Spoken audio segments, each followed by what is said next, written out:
oportunidad que nos da de estar otra vez aquí. Primer día del año, primer domingo del año, primer domingo de el primer día de la semana.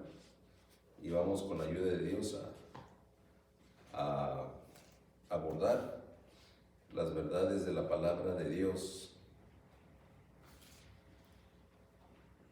con esta bendición. Gusto de verles a todos los que velamos anoche. Aquí estamos otra vez, gracias a Dios.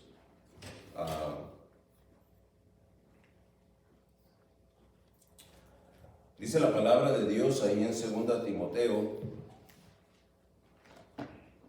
capítulo 3, versículo 14. La palabra de Dios hablando. Pero persiste tú en lo que has aprendido y te persuadiste, sabiendo de quién has aprendido, y que desde la niñez has sabido las sagradas escrituras, las cuales te pueden hacer sabio para la salvación por la fe que es en Cristo Jesús.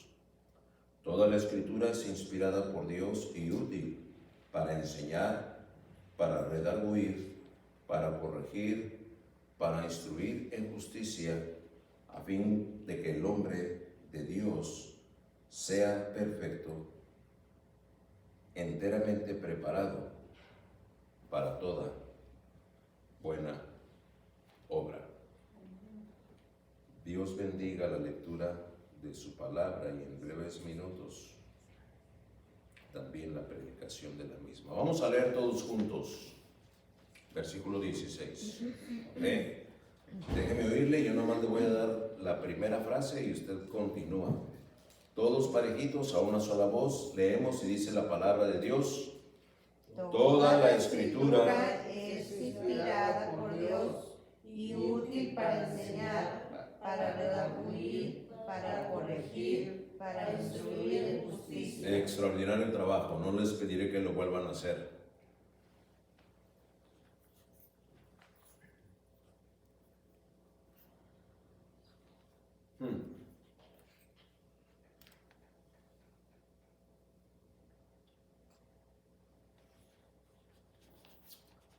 Considerando la manera en la que abre esta lectura, con el versículo 14, encontramos ahí tres ejes: persiste, persuadiste y aprendiste.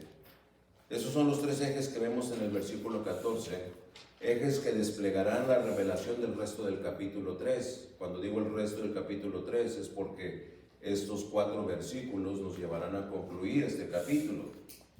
Después de este capítulo solo quedarán 22 versículos por escribir de la pluma de Pablo a Timoteo. Al abordar y meditar hasta terminar el capítulo 4, no solo el ministerio apostólico como escritor sagrado estará concluyendo, estará así concluyendo también la vida del apóstol, la vida del que escribe, la vida en estas dimensiones.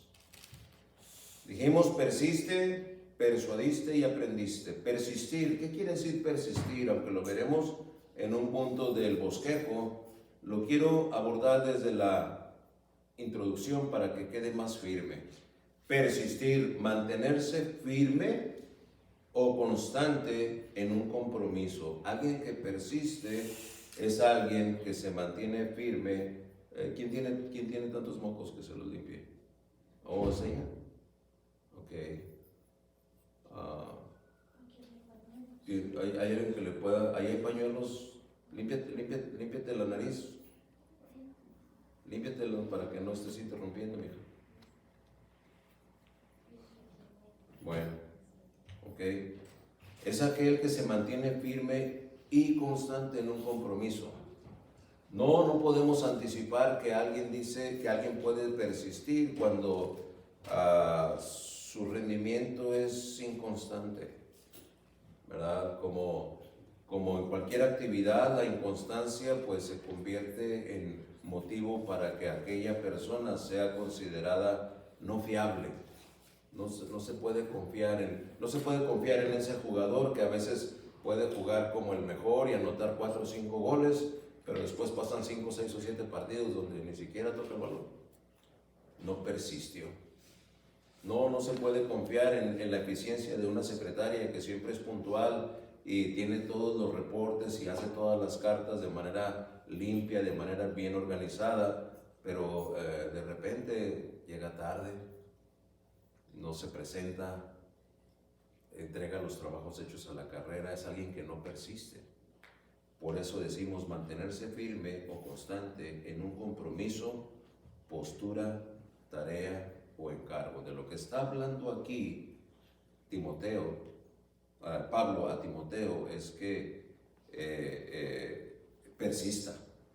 Persistir es lo contrario a renunciar o a cesar o a desistir.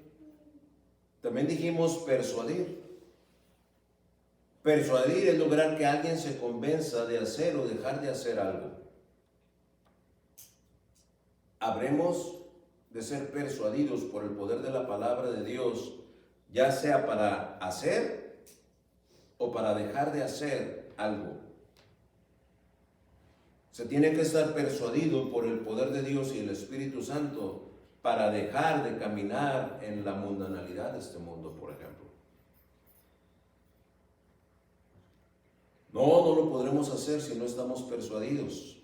Y en el mismo tenor tendremos que estar sujetos bajo el poder de Dios para hacer lo que tenemos que hacer, como ser fieles a nuestro devocional, tener una relación estrecha con Dios a través de la lectura de las Escrituras, de la oración, del compartir el Evangelio. Persuadir, lo contrario a persuadir es disuadir o desanimar. No tiene caso para que no. Persistir, persuadir, y después viene aprender. Dijimos que en el versículo 14 abre este pasaje con el persiste, persuadiste y aprendiste. Adquirir conocimiento o destreza de alguna cosa hasta que se fija en la memoria, eso es aprender. Aprender, adquiero conocimiento o destreza de alguna cosa hasta que se fija en la memoria. Algunas veces yo les he compartido el testimonio, ¿verdad? En las vísperas de este compromiso de mi hijo Irán, viene a mi memoria muchas de las veces que tuve devocionales con él. Y en una de esas veces que tuve devocionales con él 1 a 1, aprendí un versículo que el Señor ha instrumentado en mi vida de una manera como usted no se imagina. Está ahí en Proverbios 28-25. Y fue una tardecita que estábamos él y yo platicando. Y me llamó la atención esa porción de la Biblia. Y dije, ¿qué te parece si la aprendemos? Va. Como ciudad derribada y sin muro es el hombre cuyo espíritu no tiene rienda. Y ahí quedó. ¿Cuánto hace eso, hermano? Él tenía 13 años. Ya es un hombre que cerca de cumplir sus 29 años va a casarse en breve, en 6 meses. Y cuando lo he visto, de vez en cuando le he preguntado, le digo, ¿te acuerdas? Sí, papá. Lo aprendió. Lo aprendió. Como ciudad derribada y sin muro. El concepto de aquella ciudad que tiene linderos, que tiene límites para salvaguardar la tentación, para salvaguardar las acciones réprobas, para salvaguardarse del secularismo, como ciudad derribada. Y sin esa protección es el hombre cuyo espíritu no tiene rienda. ¿Quieres dejarte llevar por tus impulsos? No tienes rienda. Espera entonces ver tu ciudad derribada y sin muro. Todo el mundo entrará a saquearla y entrará a tomar ventaja de esa exposición que tienes al pecado. Hay que aprenderlo de manera que se quede fijo en la memoria. Ya me refería a mi hijo, solamente lo digo para la honra y gloria de Dios. Recuerdo a mi mamá enseñándome un versículo. Apocalipsis 21:7. Tenía 11 años, hermano. Casi 50 años de eso. El que venciere heredará todas las cosas, y yo seré su Dios, y él será mi hijo. Hasta que se quede en la memoria.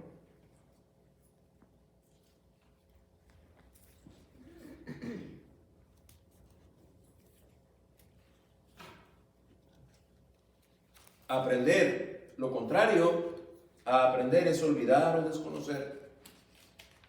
Bien podemos afirmar que tal frase final del versículo 4 se reveló con esa solidez, dado que los elementos necesarios para hacer tal afirmación se autosustentan, dice, sabiendo. Una vez que sabemos, entonces la persuasión y la persistencia será el resultado natural y hasta lógico para persistir. ¿Y cómo es eso? Al aprenderse fue persuadido. Tanto Pablo como Timoteo, al igual que ahora ustedes y el que habla, supimos, sabemos y sabremos. ¿Qué? ¿De quién había aprendido Timoteo? También sabemos desde cuándo. El testimonio es que desde la niñez. ¿Y qué fue lo que aprendió? Las Sagradas Escrituras, bendito sea el Señor. De parte de Loida y Eunice. No lo aprendió en la iglesia. La iglesia todavía no se fundaba. Lo aprendió en el hogar. Lo aprendió en el hogar. Su mamá y su abuela. Lo aprendió de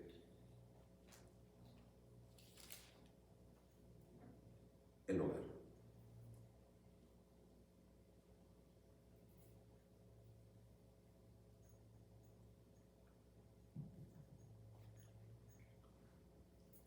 En el amor de Cristo yo le pregunto, hermano, ¿ha aprendido las Sagradas Escrituras usted?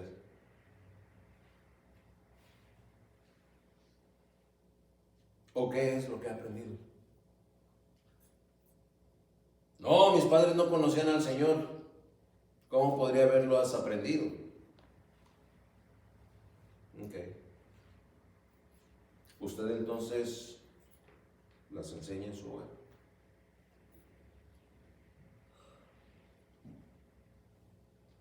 Es que la gracia de Dios está a disposición de aquel que responde.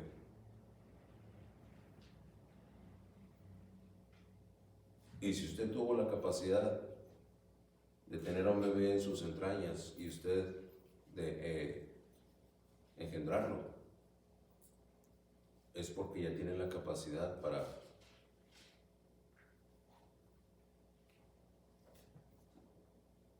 que los suyos aprendan. Dios no nos iba a hacer padres sin darnos cuando menos un poco de capacidad para enseñar a los nuestros. Y habrá quien diga, no, bueno, yo sí sé algo, hermano, pero así como para estar a nivel de poder enseñarlas.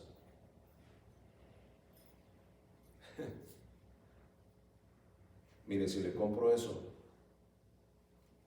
y si justifico esa postura, yo le tendría que preguntar cómo es que hay muchas banalidades seculares que sí le enseñan y el chico aprende, la chica aprende de manera inconsciente si quiere, pero sí o no aprenden. El llamado de parte de Dios esta mañana no es solamente a que evaluemos de quién hemos aprendido, pero una vez que hemos aprendido, ¿qué hemos estado haciendo con lo que aprendemos? Es que solo el poder del Espíritu Santo en su sobrenatural obra de transformación y purificación en la vida de los que somos verdaderamente de Él habrá de hacernos aprender e indicarnos de quién vamos a aprenderlo. Sabiendo de quién has aprendido. Vamos a orar para que el Señor nos guíe durante el desarrollo del mensaje. Padre nuestro,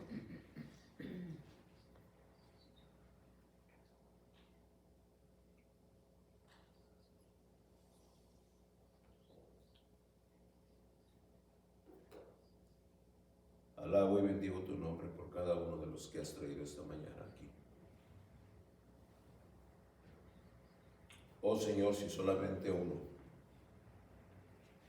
abrazara las verdades que serán predicadas esta tarde, o cuando menos una de las que serán mencionadas, Señor, sería motivo de gozo y de regocijo. Indiscutiblemente para ti, pero también para este siervo inútil que habla, Señor. Por eso queremos abandonarnos en tus manos para que tomes control. No haya distracción, no haya fatiga, no haya un asueñolamiento o un aletargamiento que impida, Señor, que tu verdad encuentre un corazón sensible. Que después de este mensaje, Señor, cada uno de los tuyos terminemos sabiendo de quién hemos aprendido. Y que esta revelación verdaderamente transforme nuestra vida. Te lo ruego en el precioso nombre de tu Hijo amado, Cristo Jesús. Amén. Aunque casi a nadie le signifique nada, tengo que admitir que no me resultó cómodo usar un verbo en gerundio en el título de este mensaje. Usted entiende un gerundio, ¿verdad? Sabiendo.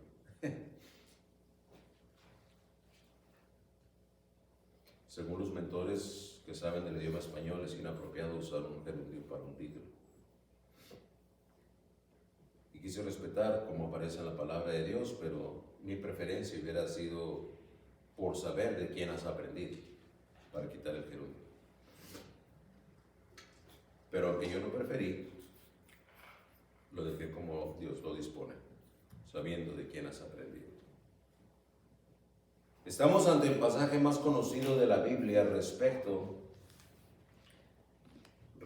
estamos ante el pasaje más conocido de la Biblia respecto a la declaración más explícita de la inspiración divina de las Escrituras, así como de la suprema utilidad de estas. Respecto de este tema, siempre habrá una pregunta en aquellos que aspiran a ser ordenados al ministerio, para verificar si ellos conocen y entienden el origen de la fe y cuál es la fuente de la cual esta fe es emanada. Viene en mi memoria en alguna ocasión en donde un aspirante a ser ordenado al ministerio se le preguntó: ¿qué cita bíblica o qué argumento escritural puedes mencionar que fundamenta tu fe? Y él dijo: no, pues las Sagradas Escrituras. Amén. Dinos algún versículo en la Biblia. Y no se acordó. No, pues es que la Biblia dice que es inspirada por Dios. Sí. ¿En dónde dice eso? Bueno, también dice en otra parte que es como una espada más cortante, una espada de dos filos, más cortante que una espada de dos filos. Sí, amén. ¿Y dónde dice eso? Y no se acordó. Que a usted nunca se lo olvide. ¿Ok? Está en 2 Timoteo, capítulo 3, versículo 16. Estamos entonces ante el pasaje más conocido en la Biblia respecto a la declaración más explícita de la inspiración divina de las Escrituras, así como de la suprema utilidad de estas. La advertencia del padecer persecución, si es que se quiere vivir piadosamente, ya ha quedado lo suficientemente clara. Lo veíamos en el pasaje de hace 2 semanas. Y la resolución de que toda y cada una de esas persecuciones fueron oportunidades para que Dios librara a Pablo y así instruye a Timoteo, y por consecuencia usted y yo debemos saber que nos ha de librar a usted y a mí también. Pablo va a concluir este capítulo echando mano del carácter divino y probado de las Escrituras, sí, en las que recibió su formación y transformación cristiana. ¿Qué es lo que han sido las Escrituras para el joven Timoteo? Gracias por hacer esa pregunta. ¿Qué es lo que han sido las Escrituras? Es un joven que en el contexto bíblico podríamos considerar que no era un joven como lo conceptualizamos hoy día, ¿verdad? De 16, 17, 18 años. Todo hombre que no era de edad de 40 años o más era considerado un joven. pero cuando refiere a que se lo enseñó su mamá y su abuela, quiere decir que sí estaba chiquito. ¿Qué es lo que han sido las escrituras para el joven Timoteo? Gracias por preguntar, porque ahí entra el punto número 1 del mensaje. Un aprendizaje bíblicamente correcto.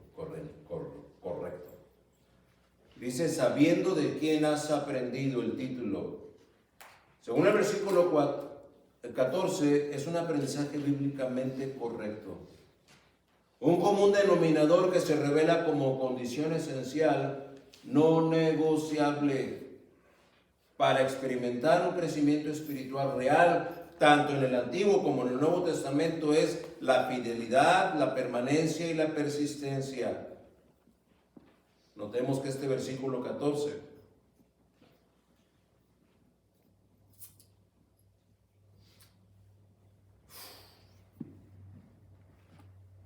bendito sea, Señor. Vamos allá al versículo 14. Asómese a su Biblia. Si ya la cerró, ábrala. Versículo 14. Vamos a leer todos juntos. Escuche bien las primeras 3 palabras de este versículo. Solamente las primeras 3. No se me brinque. Cuente 3. 1, 2, 3. ¿Ya las vio? Las leemos en voz alta todos a una sola voz. Dice la palabra de Dios. Pero persiste tú. Una vez más, varios no los oí. 1, 2, 3. Pero persiste tú. ¿Sabe por qué quise que lo leyéramos? El llamado que Pablo hace a Timoteo, quise decir, es el mismo llamado que usted y yo recibimos esta tarde. Pero persiste tú, Carlos. Pero persiste tú, Alexander. Pero persiste tú, Roberto. Pero persiste tú, Antonio. ¡Persiste tú! Consideremos en primera instancia ese persiste. Ya habíamos dicho, ¿verdad? Mantenerse firme o constante en un compromiso, postura, tarea o encargo. Persiste. Lo contrario es renunciar, cesar y desistir. Entonces tú no renuncies, tú no ceses, tú no desistas. Persiste tú. Consideremos en segundo plano el pronombre personal. Tú. Estamos en el versículo 14, ¿cierto? Mire, asómese el 10. ¿Cómo empieza? Pero tú, ahí está otra vez. Aquellos son hombres con apariencia de piedad. Su insensatez es evidente. Pero tú, ahí en el versículo 10. Ese pero que aparece ahí, tanto en el 10 como en el 14, recordemos que es una conjunción adversa que identifica. Es que Pablo se estuviese dirigiendo a él clamando. Como si Pablo se estuviese dirigiendo a él clamando. De los demás Timoteos no sé. No se puede esperar mucho. De los demás Timoteo son falsos. De los demás Timoteo hay inconstantes ahí. Hay falsos conversos. Timoteo, hay hipersensibles de la generación de cristal. Timoteo, de los demás, ahí hay simuladores. Pero tú, Timoteo, tú nos dice a cada uno de nosotros que tememos a Dios. Persiste, persiste, persiste. Sí, Timoteo, habrá quien claudique, pero tú persiste. Habrá quien se desvíe, pero tú persiste. Habrá quien se desanime, pero tú persiste. Has de persistir, Timoteo. Si tú persistes, entonces, epístotes. ¿Qué es epístotes? Aprenderás y serás persuadido. El sentido de esta palabra rara, que en griego suena así, epístotes, es que fuiste acreditado como a quien se le encomienda una legítima y ética práctica de lo aprendido para bien. Cuando concluye este versículo 14, leemos, sabiendo de quién has aprendido. Generaciones ascendentes. Mamá, Eunice. Abuela, Loida. El nombre de sus mentoras espirituales quedó así revelado para la eternidad. ¿Se puede dar usted cuenta de la fidelidad de Dios en mencionar a quienes fielmente fueron partícipes en la formación de Timoteo? Podría haber dicho nada más sus ascendentes. Podría haber dicho mamá y abuela. Pero la revelación de Dios dice, Eunice, tu madre, y Loida, tu abuela. ¿A qué se atribuye ese honor? A lo que le enseñaron al joven Timoteo. En el amor del Señor, hermana, su nombre podría ser escrito así, por lo que le enseña a sus hijos, o por lo que le enseña a sus nietos.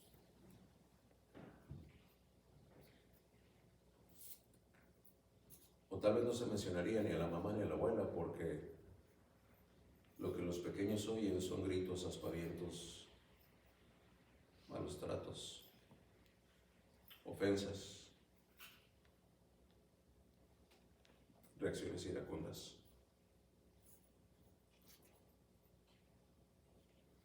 ¿De quién lo han aprendido?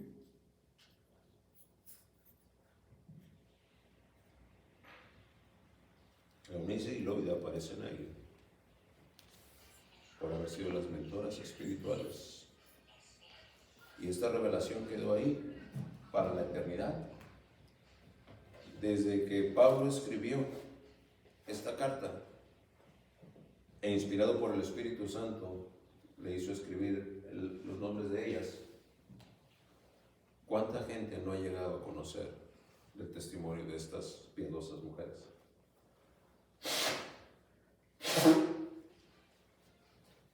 Hay muchas mujeres que en las filas de los evangélicos se llaman Eunice o se llaman Loidas, en honor a esta revelación. ¿Cómo quedaría su nombre en la eternidad respecto a lo que sus hijos o sus nietos aprenden de usted, hermano?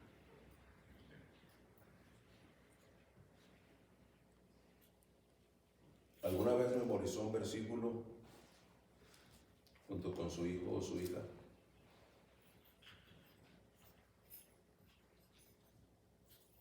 No que le haya platicado que fue a la iglesia y que fue de bendición, no, que usted la jaló y le dijo, mira hijo, mira hija, siéntate. Ay mamá, siéntate, mira, déjame enseñarte lo que Dios dice aquí. De manera que, habiéndolo memorizado el chico o la chica al mes o a los 2 meses, le preguntó y todavía se lo sabía.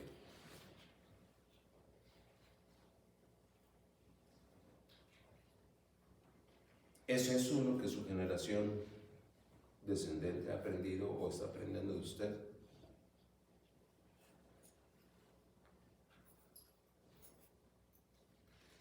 Lucas escribe un testimonio notable de alto valor respecto de escudriñar las Escrituras allá en Hechos 17:11, sabiendo que fue Lucas el escritor de esta porción histórica del Nuevo Testamento. Describe a unos hermanos, los de Berea, en aquel viaje el que ya acompañaba a Pablo, cuando dice: y estos serán más nobles que los de Tesalónica, pues recibieron la palabra con toda solicitud, dice, escudriñando cada día. No era cada domingo, no, tampoco era cada día que había un servicio entre semana. No, dice la palabra de Dios, escudriñando cada día el alimento espiritual. Por eso cuando yo envío este devocional todas las mañanas, les digo, es su dieta espiritual, lo que come uno cada día. Usted no puede pasar días sin comer en el plano físico. ¿Qué le pasa si pasan días sin comer? ¿Qué le sucede? A su cuerpo se debilita, se enferma y puede caer en una crisis que eventualmente le cause la muerte. ¿Por qué? Porque no se alimentó. ¿Cómo es que no nos podemos alimentar espiritualmente y asumir que no nos va a pasar nada? La mención que hace Lucas de estos hermanos de Berea es notable por el hecho de que ellos escudriñaban cada día las Escrituras, cada día. Y escudriñar no es leer a la carrera. Escudriñar es tomar este versículo, esta frase, meditar en ella, pausar, inclusive preguntar, si tengo que preguntar porque no entiendo. Que Dios nos conceda en este año ser movidos por Dios. Si usted encuentra algo que no entiende, mándeme un texto. En mis limitadas capacidades trataré de asistirle. Pero es que si la palabra de Dios no está en nosotros, entonces definitivamente algo más va a venir a enseñarnos y lo aprenderemos de otra fuente. Definitivamente es así. De aquí por eso la urgencia de Pablo. Otros se van a desviar, pero tú persiste. Se van a desanimar, persiste. Se van a extraviar, pero tú persiste. ¿Cómo? Escudriñando cada día las Escrituras. Sigue diciendo, para ver si estas eran así. ¿Qué es el resultado de estar escudriñando las Escrituras cada día? Versículo 12, ahí en Hechos 17. Así creyeron muchos de ellos, y mujeres griegas de distinción, y no pocos hombres. ¿Note usted? El resultado de estar escudriñando la palabra de Dios no fue un motivante predicador ahí en una campaña de avivamiento, no, fue la constancia escudriñando las Escrituras las que trajo convicción a muchas mujeres, dice, griegas de distinción. Oiga, una griega de distinción era élite, y dice, y a no pocos hombres. Un aprendizaje bíblicamente correcto. Oh, que Dios y su Espíritu Santo y el Espíritu Santo hayan dicho lo que yo no le he podido decir en este primer punto. Sabiendo de quién has aprendido. Número 2. Llegamos así al versículo 15. Un aprendizaje para hacerte sabio. Un aprendizaje para hacerte sabio. Empieza el versículo diciendo, hablando del versículo 15, ¿lo tiene ahí? Y que desde la niñez, esta frase en el original sonaría como apobrethus, que literalmente significa desde que se es niño de pecho. Desde que se es niño de pecho. Se podría considerar una exageración porque en nuestra cultura un bebé de pecho no está en condiciones ni de hablar todavía, menos de aprender. Pero si leemos lo que de pecho significa para un niño judío, tendríamos que tomar como referencia rápida allá lo que nos enseña primero de Samuel, el primer libro de Samuel, del 1.22 al 24. Dice la palabra de Dios que Ana, esta madre judía, llevó al joven Samuel, al niño Samuel, para dejarlo en el templo, una vez que lo hubo destetado. Para dejar a un niño ya solito, ese niño debería ser cuando menos suficiente para caminar, para ir, venir, para hacer pipí, para hacer popó. De manera que se sabe que las mujeres judías amamantaban a sus bebés hasta los 3 o 4 años. Por eso a esa edad Ana pudo llevar al joven Samuel para dejárselo al Señor ahí en el templo. De manera que, tomando ese contexto, podemos anticipar que el joven Timoteo empezó a aprender lo que iba a ser necesario para hacerlo sabio a partir de esa edad, cuando era todavía breveus, un correloncillo, ¿verdad? Luego me vino a mi mente los niños que conocemos que están en esa edad, el nieto mío Isaac, que si Isaac hubiera sido judío, todavía a lo mejor la mamá lo estaría amamantando. Aunque creo que lo amamantó tarde, ¿verdad? Pasado el año todavía. Pero 3 o 4 años, una vez destetado. Entonces la mamá empieza a enseñarle al pequeño.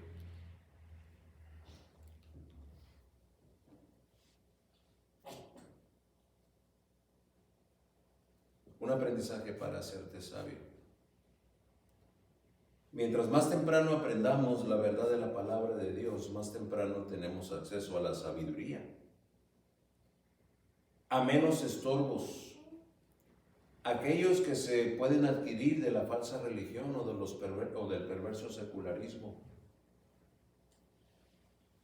Es dar poder para ser sabio, pero no una sabiduría humana, no una sabiduría divina, aquella que alcanza para la salvación por medio de la fe en Cristo Jesús. Es que la Biblia no enseña un saber cualquiera, es decir, un saber científico, literario, artístico, filosófico, sino el saber de salvación. El único que tiene que ver con salvación eterna, para lo que todos los seres humanos no tienen revelación alguna. La salvación es por fe. Esa, la salvífica fe de su palabra. Esa fe que viene por el oír, según lo dice Romanos 10:17, y la refiere también Pablo allá en Efesios 2:8. Por gracia sois salvos por medio de la fe. De manera pues que ese aprendizaje no era nada más para hacerlo un sabiendo, sino para que llegara al conocimiento de la salvación que hay en Cristo. Sabiendo de quién has aprendido. Punto número 3. Dice el versículo 16. Toda la Escritura es inspirada por Dios y útil para enseñar, para redarguir, para corregir, para instruir en justicia. Un aprendizaje útil para 4 cosas. El despliegue de la utilidad de las Escrituras es infinito, como infinito es Dios y todo su saber omnisciente. Toda, dice ahí, toda Escritura es inspirada por Dios. La expresión connota un adjetivo universal distributivo, es decir, que indica toda y cada una de sus partes. Una escritura que es inspirada, soplada, teofonestus, el neuma del Espíritu de Dios alienta a cada frase, a cada palabra, a cada sílaba y a cada letra de cada uno de todos los versículos de la revelación de Dios. Esa es la escritura inspirada. Para ser más precisos, respecto de expirada, es como exhalada. Nosotros inhalamos, expiramos, exhalamos. Segunda de Pedro 1:21 dice, porque nunca la profecía fue traída por voluntad humana, sino que los santos hombres de Dios hablaron siendo inspirados por el Espíritu Santo. Dada tal inspiración, no podía ser una inspiración esotérica ni por medio de sueños o visiones.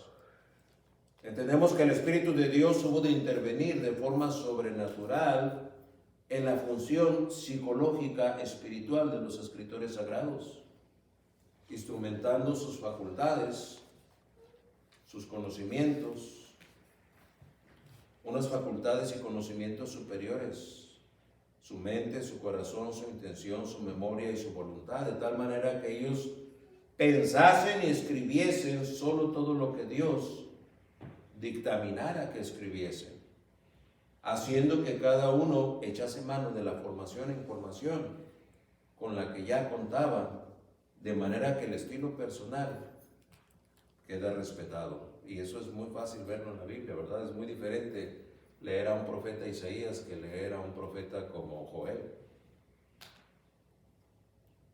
Por ejemplo, Isaías y Daniel son los libros del Antiguo Testamento con más riqueza lingüística, más de 15,000 palabras se usan, mientras que Joel usa como unas 2,500, un lenguaje, un léxico más limitado. Sin embargo, la verdad de Dios es revelada tanto en el vasto conocimiento de alguien como Daniel o como Isaías, como en el limitado conocimiento de alguien como Joel.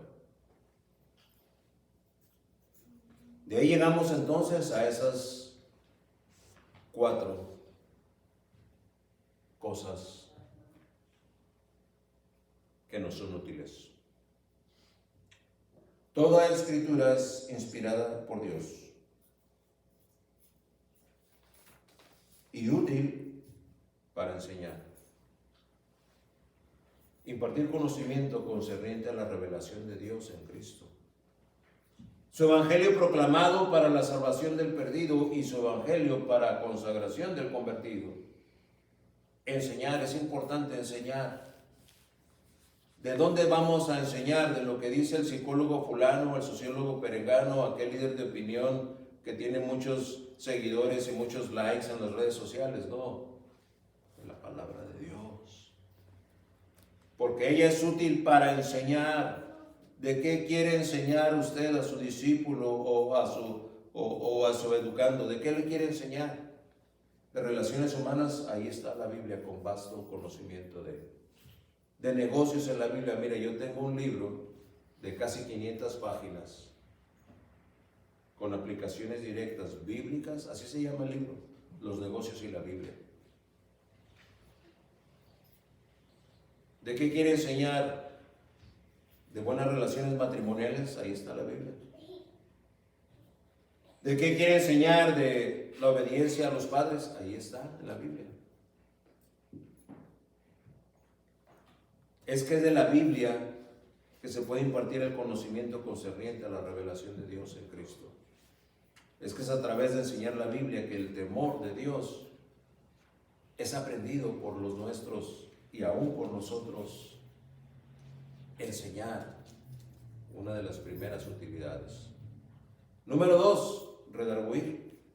Dijimos que son 4, ¿verdad? Sí. La segunda es hacer ver que se está obrando mal. Eso es lo que tiene que ver con redarguir.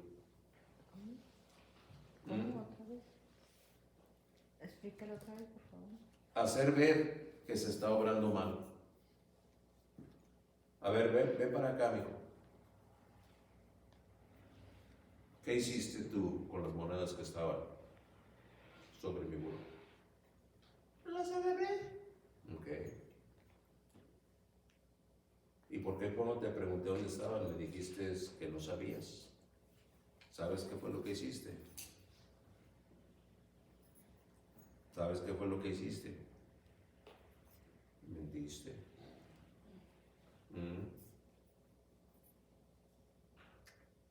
Te voy a hacer ver que estás obrando mal.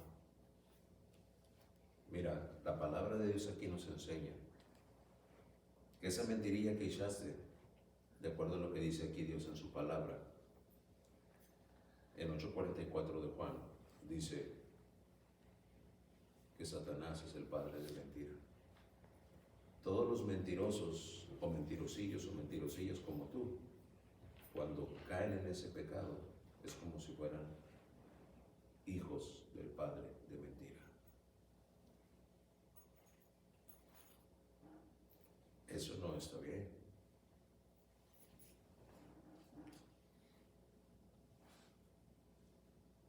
Redarguir, hacer ver que estás obrando mal.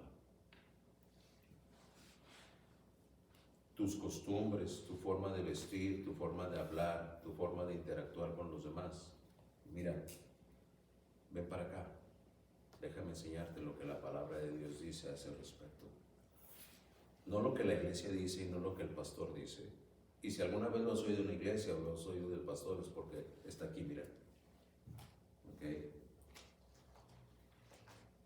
Agarra el pasaje, lleva a la niña, lleva al niño, a Tito 2, a primera de Pedro 3. Está haciéndole ver que está obrando mal. No le dice que está obrando mal porque usted dice.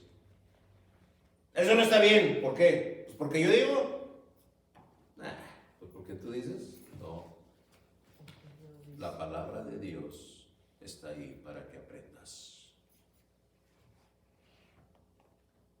Es que es importante saber de quién hemos aprendido. No es una secta, no es una corriente religiosa, no es un conjunto de ideas filosóficas, es palabra de Dios. Absolutos indiscutibles. Por eso es absoluto. Lo que es absoluto no es discutible. Y en la palabra no hay más que absolutos, verdad absoluta. Por eso nunca podremos estar de acuerdo con las corrientes absurdas que filosóficamente dicen, no, la verdad no existe, todo es relativa. Entre tu verdad y mi verdad, probablemente hay unas 25 verdades o unas 2500 verdades, entonces la verdad no existe. Sí, sí existe.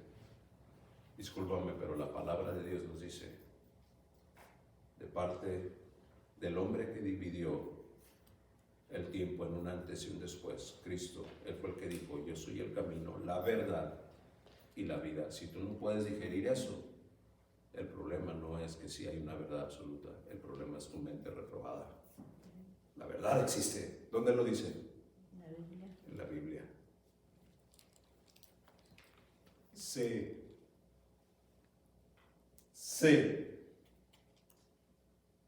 de dónde lo aprendí.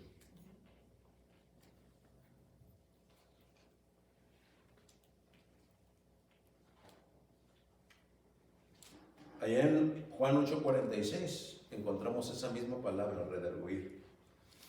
Cuando el maestro reta a los fariseos y les dice, ¿quién de vosotros me redarguye de pecado? ¿Quién de vosotros me puede decir a mí que he obrado mal?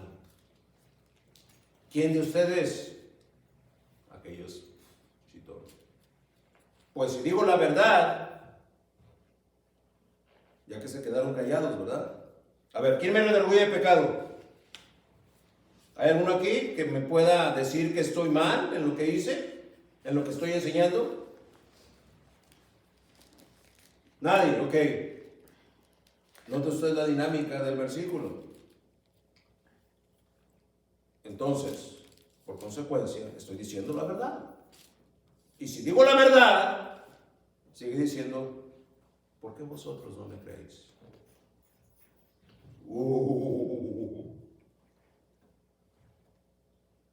Versículo 47. El mismo maestro sigue hablando y diciéndoles, el que es de Dios, las palabras de Dios oye. Por esto no las oís vosotros, porque no sois de Dios. ¿Alguna duda? ¿Alguna refutación? Ahí quédese. Y el maestro se fue. ¿De quién lo hemos aprendido? Corregir, número 3. Corregir está hablando de rectificar. Aquello que era recto se enchuecó, entonces hay que rectificarlo, hay que volverlo a poner en la línea recta, enderezar lo torcido. Según lo que es recto, pues entonces si se corrige, se rectifica para ir a la par de lo que es recto. Podemos ver el ejercicio de la corrección del Señor, a la que Pablo refiere a la iglesia, ya en 1 Corintios 11:32. Este es un ejercicio de lo que Pablo anuncia que Dios va a hacer con la iglesia para corregirles. Dice, mas siendo juzgados, somos castigados. El castigo que Dios infringe para corregir es una verdad bíblica. Somos castigados por el Señor, dice, para que no seamos condenados con el mundo. Ya vas todo chueco, todo chueco, todo chueco. Llega Dios y te da un palmadito para que te endereces. Porque si sigues así de chueco, el mundo va a empezar a castigarte y a criticarte y a destruirte. Que si el mundo va a hablar, no sea porque tú estás siendo motivo de. Y número 4, instruir. Para mantenerlo antes torcido, una vez que se enderezó, hay que mantenerlo derecho. Instruir es como si se debe hacer algo a la par de cómo no se debe hacer. Eso es instruir. Eso es instruir. Así es que, ¿para qué habrían de ser útiles las Escrituras? Para el joven Timoteo, para un aprendizaje útil, cuando menos en esos 4 aspectos. Sabiendo de quién has aprendido. Punto número 4, un aprendizaje para completarnos. Dice el versículo 17, si todavía lo tiene ahí, a fin de que el hombre de Dios sea perfecto, enteramente preparado para toda buena obra. Un aprendizaje para completarnos. Es muy importante que entendamos este punto del mensaje, porque si nosotros como hijos de Dios no aprendemos de la fuente de la revelación de Dios, estamos incompletos. Hay ahí un área inconclusa en nuestra formación y en nuestra transformación como hijos de Dios, que no puede ser sustituida con nada. No puede ser sustituida con más conocimiento secular, no puede ser sustituida con más activismo y con más servilismo en la iglesia, no puede ser sustituida con nada. Si nosotros no aprendemos de la palabra de Dios, no estamos completos. No estamos completos. Por eso el propósito de este aprendizaje es completarnos. A fin, empieza diciendo este versículo 17. ¿Lo puede ver? A fin, propósito final o concluyente.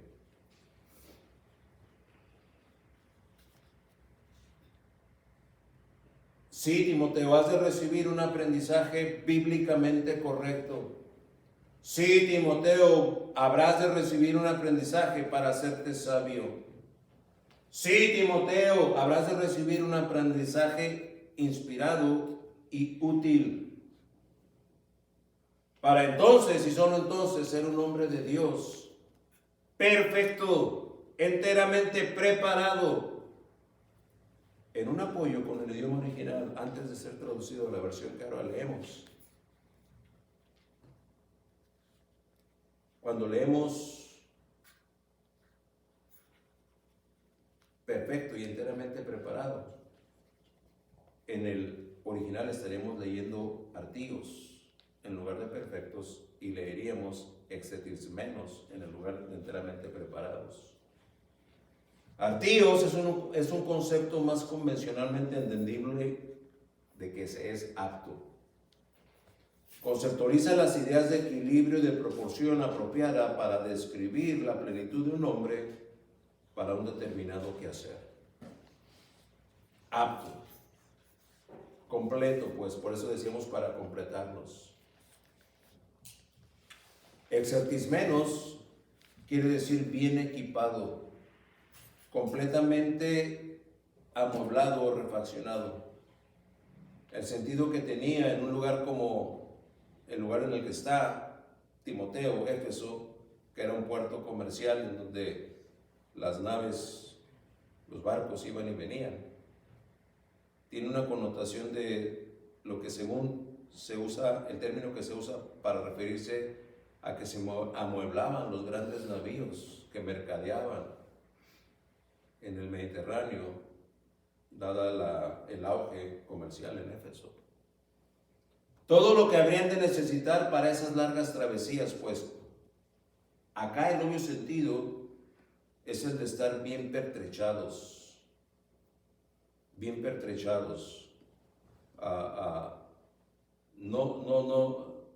no tener lo suficiente limita la capacidad de poder llevar a cabo un trabajo, una misión.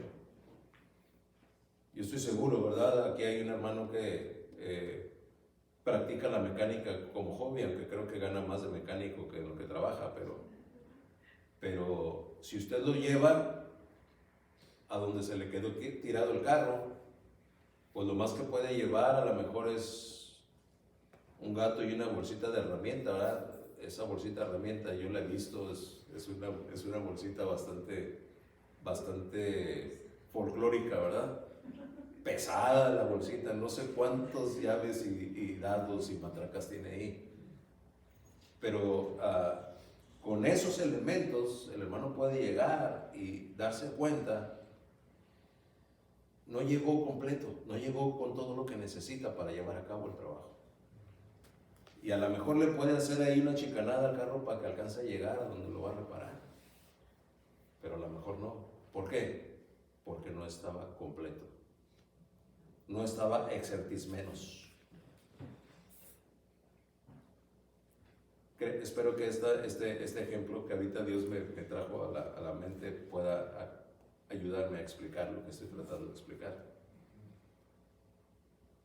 Ya si lo trae, ¿verdad?, a su centro de trabajo, ahí, pues sí, ahí que no encuentra. Toda la herramienta necesaria estará ahí y todo lo que tenga que, así sea desarmar completamente el automóvil, lo puede hacer. ¿Por qué? Porque ahora ahí ya sí está exertis menos. Respecto de los preceptos espirituales y las verdades bíblicas, ¿usted está apto? Se puede decir que artíos y exertis menos le caracterizan a usted.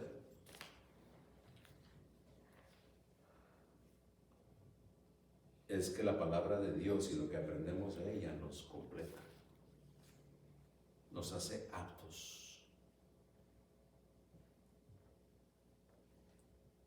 Estar bien pertrechados. Así es que le vuelvo a preguntar, para que se responda a usted y le responda a Dios, ¿está usted apto? ¿Está usted bien equipado, bien completo? Como termina diciendo el versículo, para toda buena obra. Esa buena obra tiene que ver con la que nos va a llevar a cumplir con la disposición divina. La buena obra es la obra de Dios.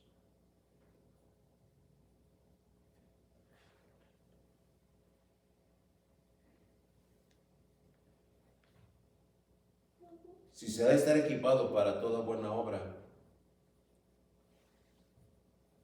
podemos decir que viene a ser el broche de oro, la cerecita en el pastel de esta clase magistral. Cuando dice equipado para toda buena obra, pues dice preparado para toda buena obra. Los miembros no están en la iglesia por ser fieles al pastor, sino por ser fieles a Dios. Y dirá usted, no, hermano, a mí Dios no me interesa más usted, entonces usted no está aquí de la manera correcta. La fidelidad es a Dios. Es a Dios. Usted llega a tiempo porque usted es fiel a Dios. Usted cumple y atiende el mensaje porque es fiel a Dios. No son solo el pastor y los maestros o oficiales de la iglesia los que Pablo contempla como bien pertrechados, bien completos, bien equipados, sino a todo hombre de Dios. ¿Nota usted lo que dice el versículo? A fin de que, ¿quién dice ahí? El hombre de Dios. No dice el esporádico congregante. No dice el simpatizante que tiene sus rachas. No, es indicativo, exacto y específico y personal para que el hombre de Dios. Por tanto, ese bien pertrechado es asignado a todo hombre de Dios. Es decir, todo creyente consciente de su condición de súbdito del Rey de Reyes. Le es necesario, y diría yo esencial, una íntima comunión con Dios a través de lo conveniente y acertado, el conveniente y acertado manejo de su palabra. Para entonces, una vez habiéndola conocido, entonces llevarla a la práctica. Primera de Pedro 3:15 es la última cita del bosquejo, dice, y estad siempre preparados para presentar defensa con mansedumbre y reverencia ante todo el que demande razón de la esperanza que hay en vosotros. Bien saber, gloria al Señor, pero un bien saber para bien obrar. Por eso dice equipado para toda buena obra. No tener un fundamento bíblico aprendido de la fuente divina de la revelación de Dios no nos capacitará para poder obrar en esa buena obra. Dejemos entonces de desdeñar la verdad de la palabra de Dios y sabiendo que es la revelación de Dios, tal cual de ella aprendamos. Respecto de, hermano, ¿cree que debo ir? Preguntémosle a la Biblia. Hermano, ¿debo participar en esto? Preguntémosle a la Biblia. ¿Debo negarle este permiso a mi hijo o a mi hija? Preguntémosle a la Biblia. Hermano, estoy sintiendo cierto enfriamiento. ¿Qué debo hacer? Preguntémosle a la Biblia. Hermano, el Señor ha puesto esta carga en mí. ¿Esto se puede considerar bíblico? Preguntémosle a la Biblia. Eso nos equipará para poder entonces estar en condiciones de bien obrar. Y mientras sea la Biblia, nosotros podemos pararnos delante de Dios y decirle, yo sé de quién lo aprendí. Yo sé cuál es la fuente de la que lo he aprendido. No porque lo dijo fulano o porque lo dijo sultano, sino porque lo aprendí de tu revelación divina. Hacer eso nos llevará a estar haciendo bien. Y si hacemos bien, déjeme decirle, nuestro desarrollo, nuestro crecimiento espiritual serán inequívocos en cada pasito que demos, así sea pequeño, mediano o grande. Dios estará manifestándose. La carga del apóstol Pablo está siendo quitada de sus hombros porque está siendo fiel, entregando toda su enseñanza al Timoteo, que ahora usted y yo representamos a la hora de conocer esta revelación. Nos queda ya solo un capítulo y sus 22 versículos para concluir con lo que Pablo escribió y con lo que Pablo llevó a fin su vida y su ministerio apostólico. Apreciémoslo y no faltemos en estos próximos 4 o 5 domingos para concluir así la primera Timoteo. Y si lo hacemos así, estaremos haciendo bien.